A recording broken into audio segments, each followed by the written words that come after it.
The rescue operation has been intensified in Jammu and Kashmir's Kishtwar district to retrieve the bodies from the debris. Death toll in the tragic incident have risen to 60, with an unspecified number of people still trapped. Jammu and Kashmir Chief Minister Umar Abdullah visits incident spot and met victims of flash flood. Prime Minister Narendra Modi spoke with Abdullah and Jammu and Kashmir Lieutenant Governor Manoj Sinha on Friday and assured them of all help. Jammu and Kashmir's Chief Minister Umar Abdullah is currently visiting the disaster-stricken Chosti village in Kishtwar district. His visit aims to assess the extensive damage caused by a devastating cloudburst. The J&K CM will review the ongoing rescue operations and evaluate additional support needed to aid the affected community. All right, and DD India's Shabir Dar is joining us live from Kishtwar. Shabir, first of all, to begin with, what is the situation there right now? Yeah, the situation seems to be under control as the administration is fully geared now to deal with the situation. We know that this devastating flood, triggered by the cloudburst, has wreaked havoc in this village that is the base camp of the pilgrimage for Mata and these hills. So on Friday afternoon, this cloudburst struck when people had gathered for Langar, and there was huge rush of devotees and locals, both the pilgrims and the people who are the service providers. And in a matter of seconds, the entire village was washed away, like 26 houses, 3 temples, 4 water mills, and dozens of vehicles and tents were washed away, and with around 300 people. So most of them have been rescued. Like 160 people who are injured were rescued, have been shifted to hospitals. And the Chief Secretary of Jammu and Kashmir, who also visited today, along with after the Chief Minister, said that 56 people were killed in this incident, and 160 people are admitted in hospitals. Similarly, around 70 people are buried in the debris, and every effort is being made to retrieve these bodies from the debris, because now it is sure Shabir, can you give us some updates on the rescue operations? It might not be. Yeah, the rescue operation is going on full swing. The NDRF, SDRF, Army, civil volunteers are doing the job round the clock. I have seen heavy machinery deployed there with the JCBs, the sand plows, and control these stone crushers are there. Okay. So every machinery is being deployed along with the volunteers and SDRF, NDRF, and the rescue teams. And Chief Minister himself visited this spot today and reviewed the rescue operation. Shabir, we heard that locals are also assisting in the rescue operation.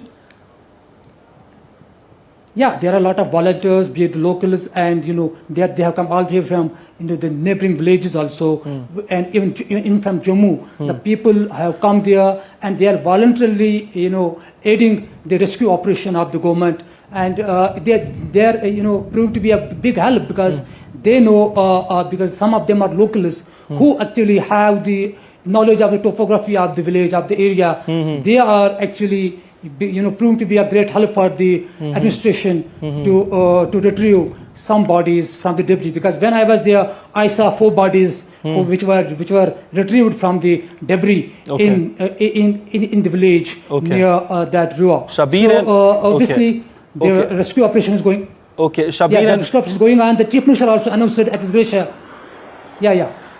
Okay, I was asking Shabir that how are the victims managing their day-to-day activities? Are they getting the essentials like water and food? Yeah, the administration is taking care of that right now, because a lot and some volunteers have installed langars also there. Okay. So the water, the food, and other essentials are being taken care of by both the administration and by the Langar management committees. So that thing is taken care of. But the biggest challenge, as I said, is the rescue operation, because as many as 70 bodies, 70 people are still missing, and that is a big challenge for the administration, given the fact that that Tasor village, there is an intermittent rains also in the morning, so which hampers. Such challenges are there. One is the accessibility to that village, because that is a narrow road leading to that village that actually cuts through the to mountains, and that the accessibility and the debris, the huge accumulation of debris in the village where bodies are buried, is retrieving these bodies is a challenge for the rescuers. Okay, you were just telling it rained in the morning. Any prediction from weather department, Shabir? Any information on that? No, there's no predictions. It was sunny. It was sunny in the day, and that is it is expected that it will be sunny for a couple of days. That is a good sign.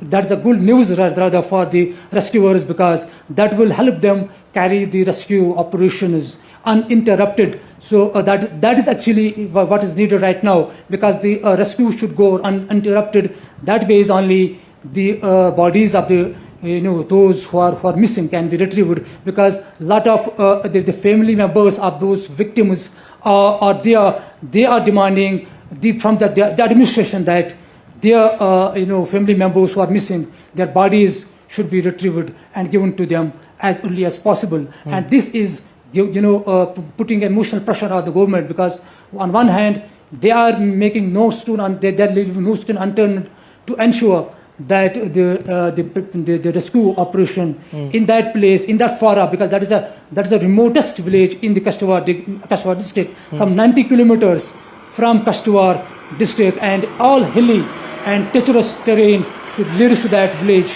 and it definitely is posing a challenge for the administration to take the machines Shabir, to that village. Is Jammu and Kashmir Chief Minister still there? Rescue. No, he has left the spot. He met the victim families. He reviewed the rescue operation, and he announced the ex gratia relief for those who are dead and injured, 2 lakh for those who are killed, and 1 lakh for seriously injured, and 50,000 for minor injuries. In addition to that, he announced 1 lakh for compensation to the damaged structure, be it the houses, temples, or the water mills. Okay. Did you happen to talk to any of the victims? So every effort is being made to.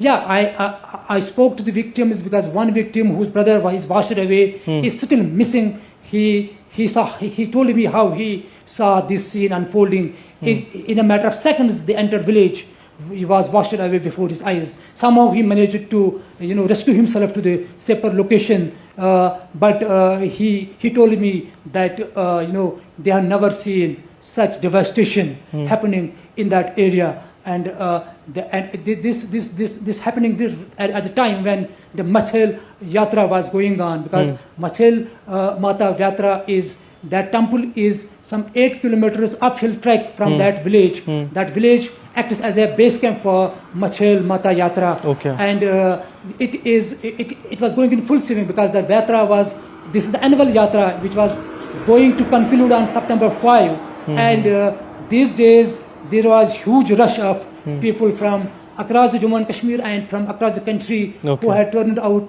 there for the pilgrimage. And Friday afternoon, that was the last time, between 12:30 to 1 p.m. that flash flood occurred, and a lot of people were there in the langar having lunch when that devastation happened. And Shabir, we'll keep taking updates from you on this, but as of now we leave it there. Thank you so much.